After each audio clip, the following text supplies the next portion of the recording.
On this episode of Law Weekly, we talk international law, how the new administration can achieve a balanced foreign policy agenda, the problem of crude oil theft, likely solutions, and more.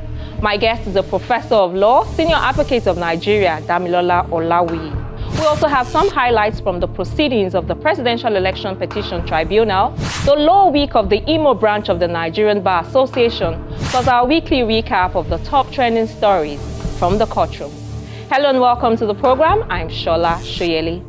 My guest, Professor Damilola Olawuyi, SAN, is a professor of energy and environmental law and currently a United Nations independent expert representing Africa on the UN Working Group on Business and Human Rights.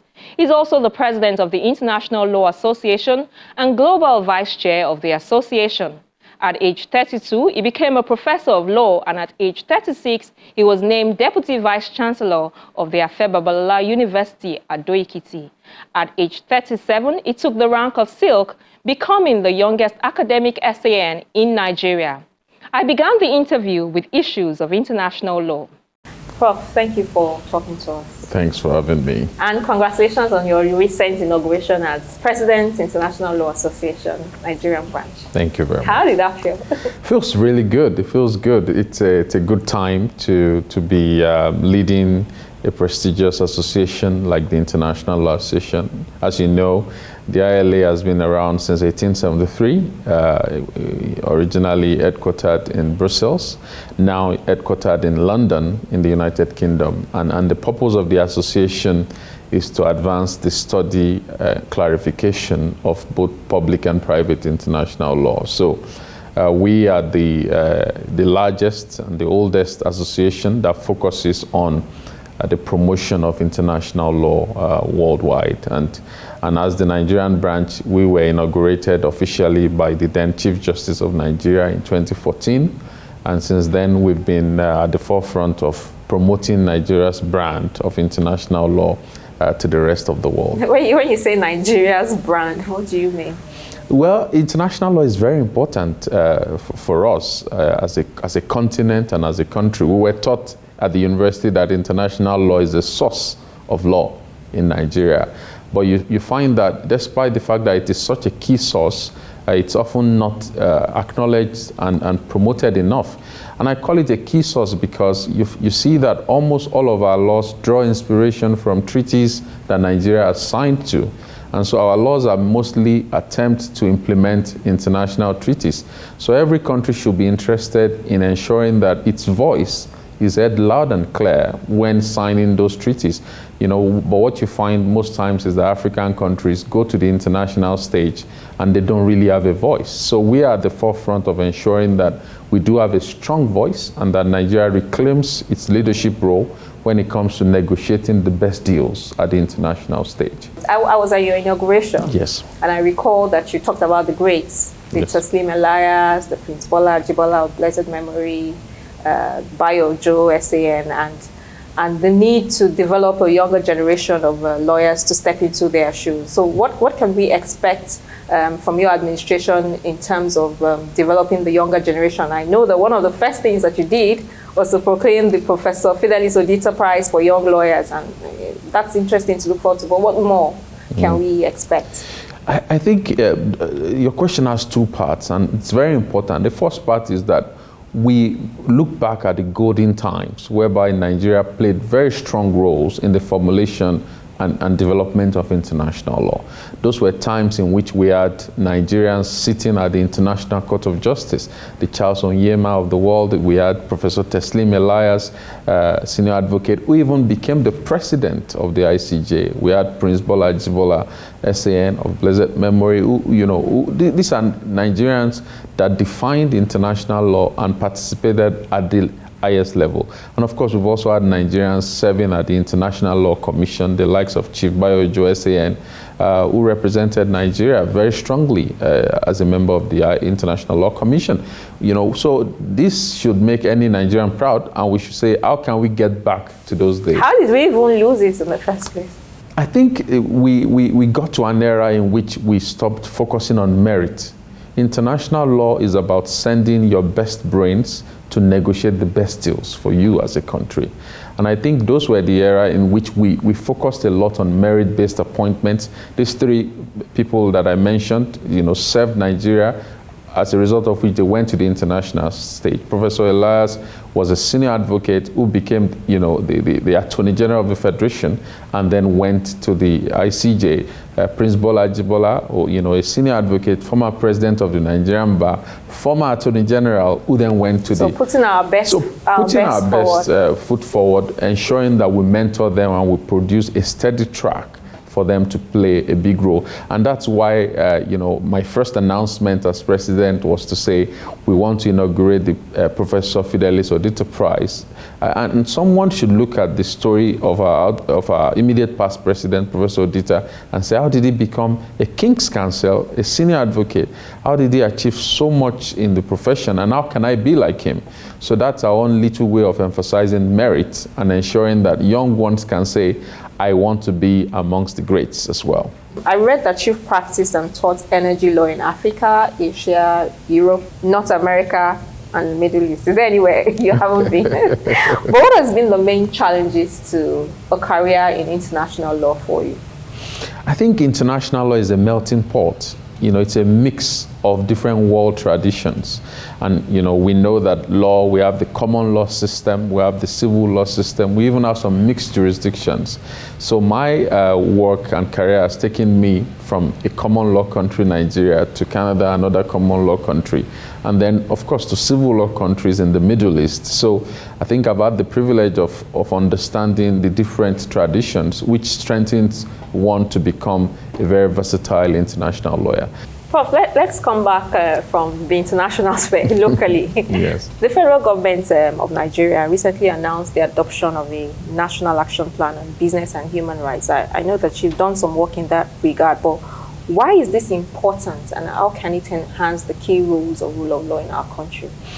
Yes, as you may know, one of the hats that I wear is that I'm a member of the United Nations Working Group on Business and Human Rights, and that's a global body that was established in 2011, for the purpose of promoting the application of the United Nations guiding principles on business and human rights. Summary is just an attempt to say that countries and business enterprises must integrate human rights standards into all aspects of their operations, whether you are talking about ensuring decent wages, avoiding modern slavery, ensuring even gender balance, equality in the workplace. So I was delighted to hear very recently that the Nigerian government has now adopted a national action plan on business and human rights. I think it's the beginning of great things. It shows, number one, that the government is taking human rights seriously in all aspects of investments to ensure that some of the issues we've had in the past of labor abuse will be appropriately taken care of. And secondly, it also shows that we are beginning to align our laws with international best practices. And one must commend the National Human Rights Commission for spearheading this effort. And I think we'll begin to see changes. We'll see more businesses taking human rights seriously across their entire value chain. Talking about investment in business and human rights, one key problem is the issue of crude oil theft in Nigeria. What are the policy steps you think can be taken to address this issue and ensure transparency in the energy sector in Nigeria? That is a mix of a legal problem as well as a policy problem. And I always like to say that crude oil is not like a biscuit or something you can easily put in your pocket. It is a national asset that is difficult to steal. And so when you find that crude oil theft has been so pervasive over the years, it shows a regulatory lapse and failure at different levels. And I think there are many aspects of looking at the problem. Number one is to look at the fact that the reason why theft of any type continues is because there is demand for it. If there is demand for stolen product, then it will continue to be stolen. And I think that's where international law comes in. We need to dismantle the demand side of crude oil theft. We need to ask, where is the crude oil going to? And how can we use our international solidarity diplomacy at the highest level to ensure that we block that we find crude oil stolen from Nigeria ending in different countries. International law can be a very important tool to address that demand side. And the second aspect of it is to then ask, how are we ensuring that our institutions align their operations with international best practices such that they are able to effectively track the sources of the theft and they are able to block those problems? So you see issues like the need to ensure multi-stakeholder cooperation between the different regulatory agencies. Crude oil theft has foreign policy dimension, it has human rights dimension, it has transparency dimension. But what we see is that many of the institutions in Nigeria are not working together enough to address this problem. So I think we need to preach the message of strengthened stakeholder cooperation to block this demand and supply side of crude oil theft. Now, staying with the issue of oil, Nigeria, like any other oil-producing country, is concerned about the implications of ongoing emphasis on decarbonization, climate change, and low-carbon transition on the economy. What do you think is the way forward for Nigeria and other African countries? It's a good question. The world is facing two big emergencies.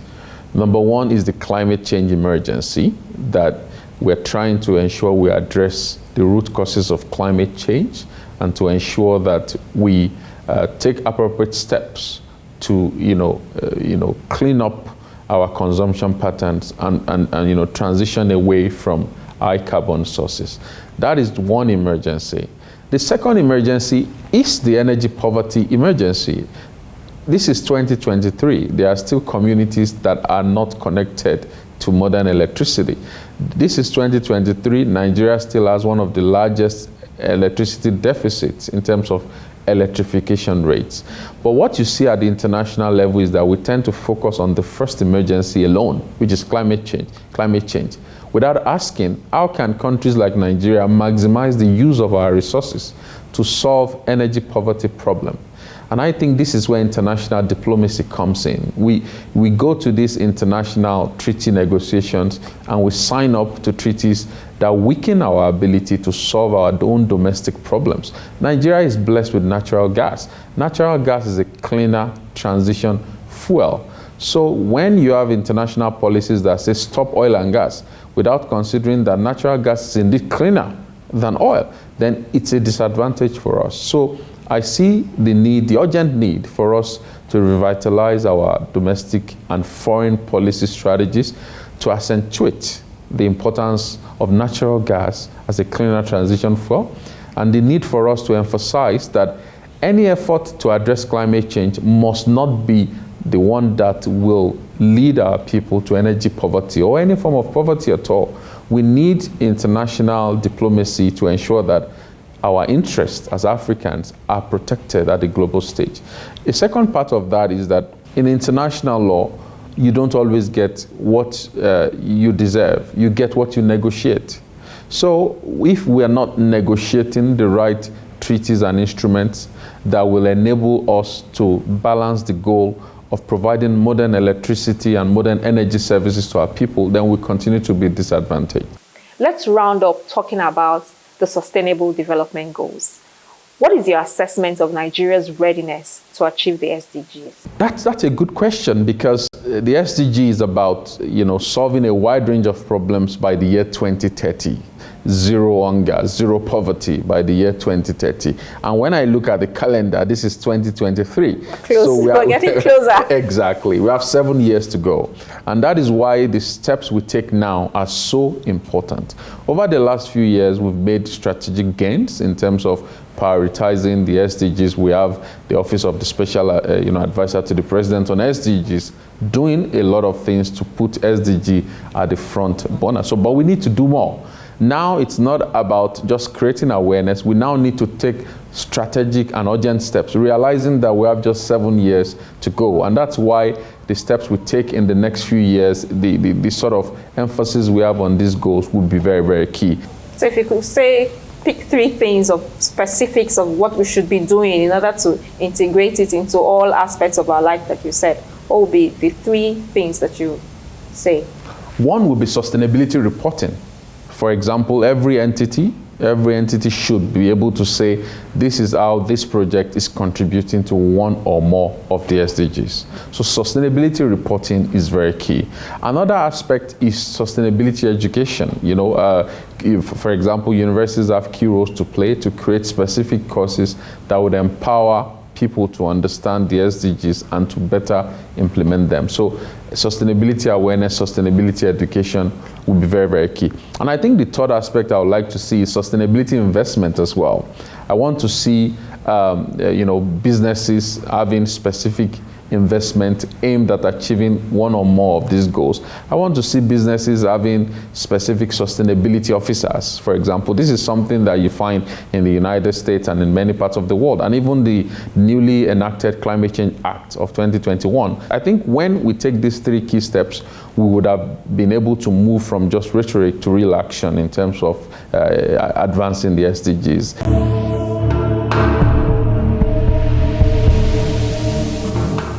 Welcome back.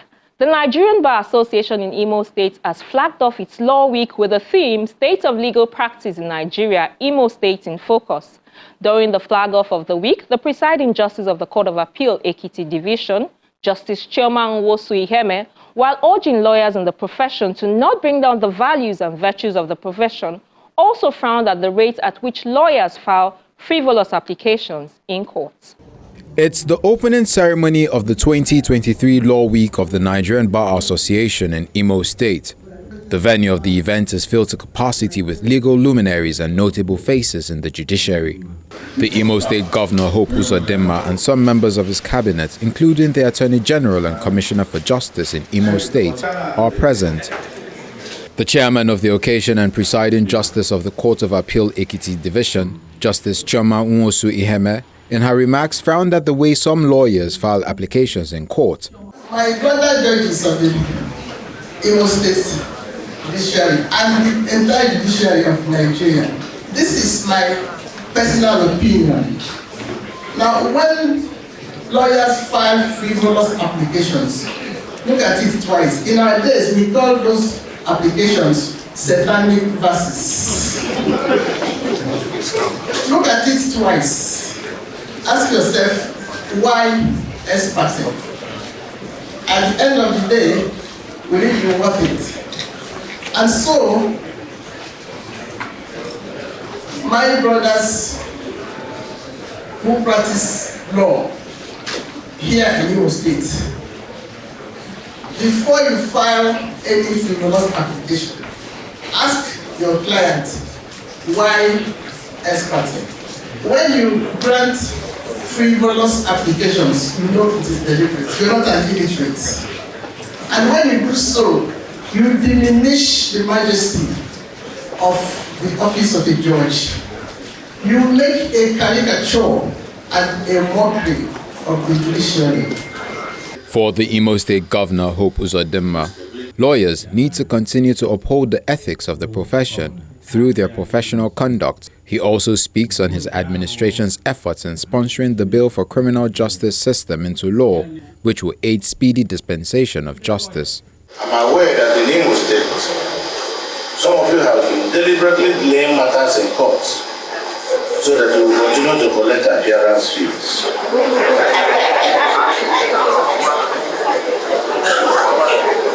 I'm also aware that some of you appear for cases you are ill-prepared for. Consequently, you treat some cases with levity. This is not just to say that some of you have not made the legal profession proud through other than impeccable professional conduct. Many of such lawyers are bound in our midst, and I don't like out for them. Having said this, I wish to add that since the inception of my administration, I've done all within my powers to ensure that all sectors, including the judiciary, receive adequate attention. According to the Imo State chairman of the Nigerian Bar Association, Alino Ugochukwu, the theme of the Legal Week, which is the state of legal practice in Nigeria, Imo State in Focus, has been chosen to give a holistic and critical appraisal of the legal system and activities of lawyers in the state.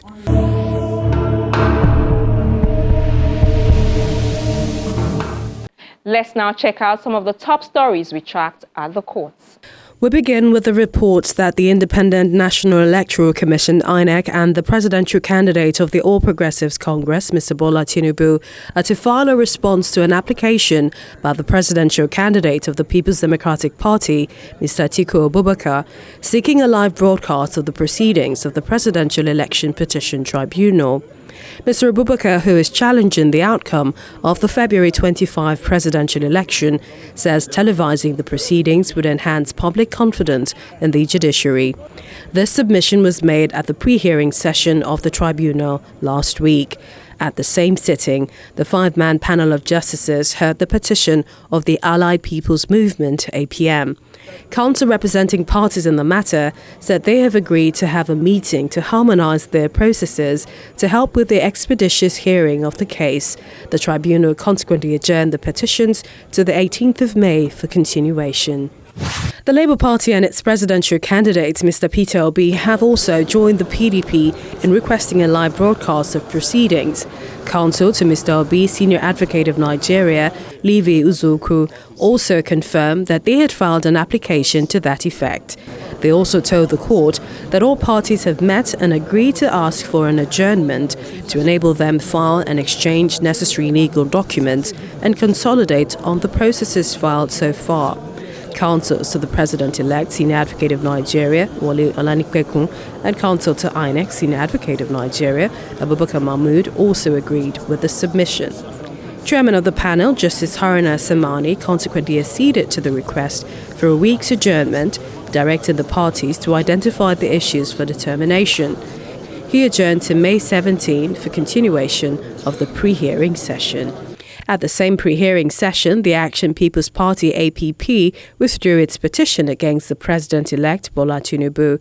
With no objections from the respondents, Justice Haruna Samani dismissed the suit. Away from the tribunals, the Supreme Court has dismissed an appeal by the former Osun State Governor, Mr. Adegboyega Oyetola, challenging the election of Governor Ademola Adeleke. It was a unanimous judgment which was read by Justice Emmanuel Agim. In the appeal, Mr. Oyetola challenged the election of Governor Adeleke on two grounds. First, he alleges overvoting in over 700 polling units across 10 local government areas of the state during the July 16, 2022 Osun governorship election. He also alleges that Governor Adeleke made false claims about his education status to the Independent National Electoral Commission, INEC, prior to the election.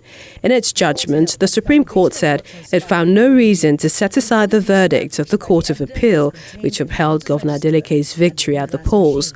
The five-man panel of justices also said Mr. Oyetola failed to produce any bimodal voters accreditation system, BVAS, to prove his claims of overvoting. The Apex Court ruled that nothing in either the Electoral Act or Regulations 18 to 23 of INEC's guidelines made it mandatory for presiding officers in an election to transmit by BVAS the number of accredited voters in each polling unit to the back-end server. On the educational qualification of Governor Adeleke, the court also held that the appellant failed to prove his case.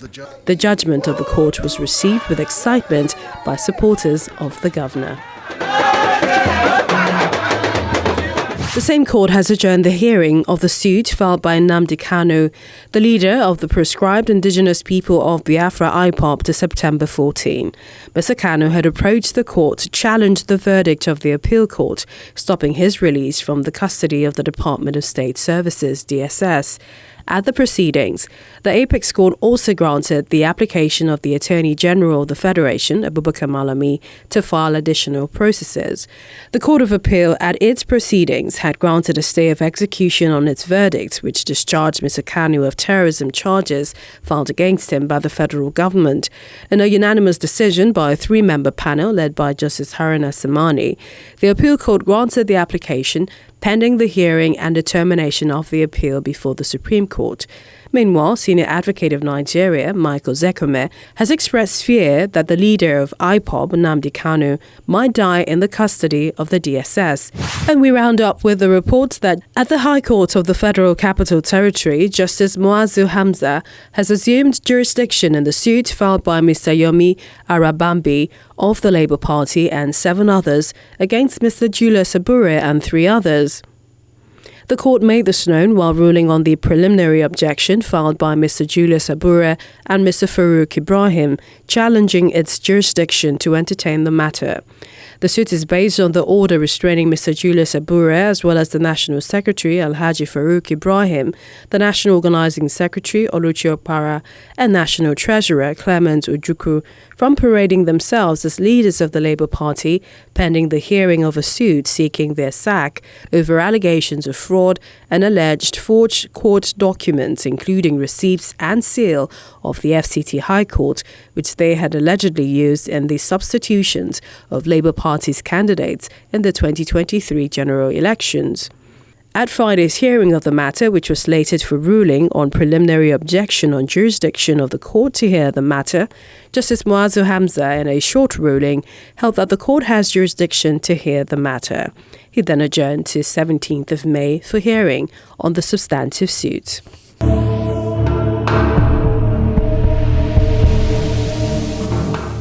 And that's our program this week. Thank you very much for watching. Be sure to catch the repeats on air or watch via our YouTube channel. I'm Shola Sheyeli. See you next week.